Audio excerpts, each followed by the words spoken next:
production arabe pour la première fois à Berlin. Depuis 20 ans, ça ne s'était pas vu. Ça s'appelle Eddie. C'est un film de Mohamed Benattia. Pascal Achard nous le présente. Oui. عسلامة هادي براق كوميرسيال هادي براق كوميرسيال بيجو نجم ربي قبل ريسبونسابل achat. Eddie est un jeune homme sans histoire. Il vit et travaille en Tunisie, parcours monotone sous l'emprise d'une mère dominatrice.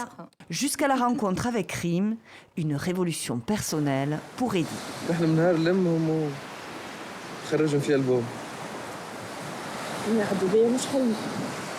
C'est un projet. Aimer, rêver et sortir des sentiers battus, c'est un peu l'histoire du réalisateur du film, Mohamed Benattia.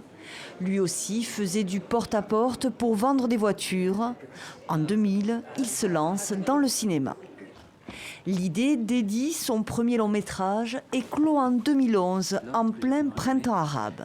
Dès le départ, c'était important de ne pas avoir l'impression d'être porte-drapeau ou de forcément dévoiler ou faire passer un message.